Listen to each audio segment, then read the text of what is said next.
할렐루야 여러분 안녕하세요. 이미야 목사입니다.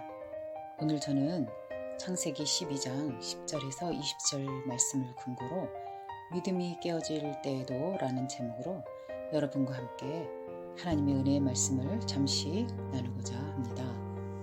본문을 보면 아브라함이 위대한 믿음의 결단을 통하여 모든 것을 하나님의 인도에 맡긴 채 하나님이 약속하신 가나안에 들어와 있었지만 현실의 도전이 다가온 것을 볼 수 있습니다. 가나안살이를 하는 중에 기근을 맞게 되었는데 정도가 아주 심했습니다. 아브라함은 위기 상황을 타파하고자 최선택으로 보였던 애굽으로 이주하기로 결정을 했습니다. 왜냐하면 애굽에는 날강 유역에 기름진 농토가 있어서 안정적인 식량 공급이 이루어지고 있었기 때문입니다. 물론 애굽에 가서 안전히 거하기 위해서는 어떤 대비를 해야 했습니다. 그것은 아내 사례를 여동생으로 위장하는 일이었습니다. 그리고 그것으로 인해 그의 아내 사례는 애굽 왕의 후궁으로 들어갔습니다. 이제 하나님의 약속은 어떻게 되는 것일까요?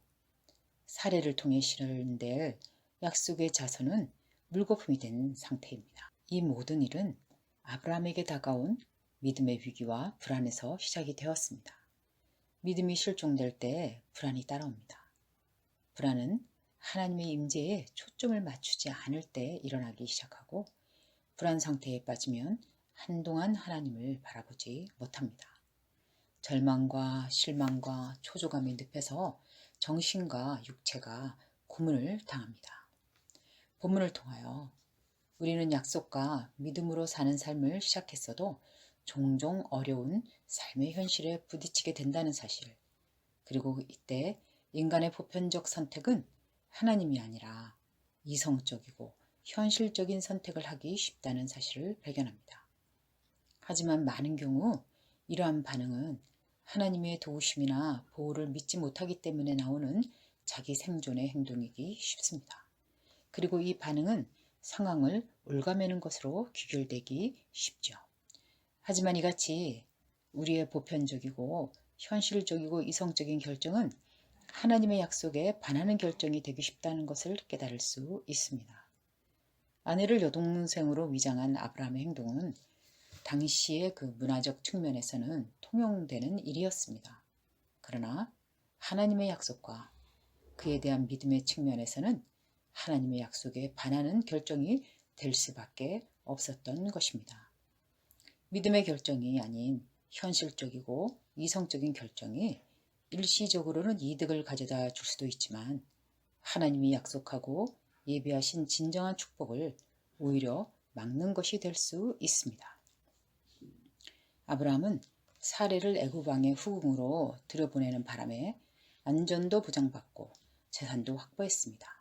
그러나 하나님의 약속이나 믿음의 상관은 상당히 떨어져 있는 삶이 되어버렸습니다. 육신적인 안전은 보장했지만 소중한 아내를 놓쳤고 무엇보다 열국의 아비, 복의 근원이 되는 하나님의 축복이 될 수 없는 삶이 되었습니다. 그리고 이러한 인본적 결정이나 선택으로 인해 얼마간의 유익을 얻었지만 수치를 받게 되었습니다. 결국 바로는 하나님의 개입으로 아브라함과 사레의 관계를 알게 되었습니다.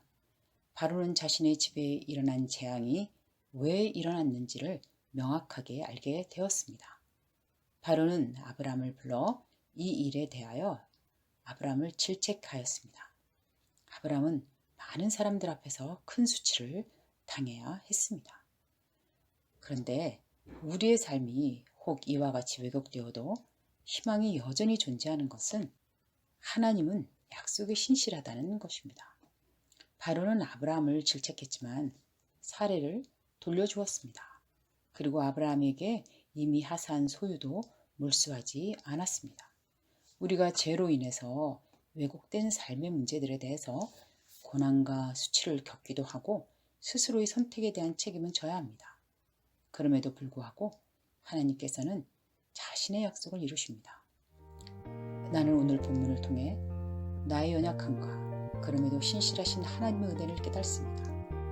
위기의 때에 나 스스로의 생존 모드를 가동하기보다는 주님께로 나가는 것이 진정한 해결책임을 발견하게 됩니다.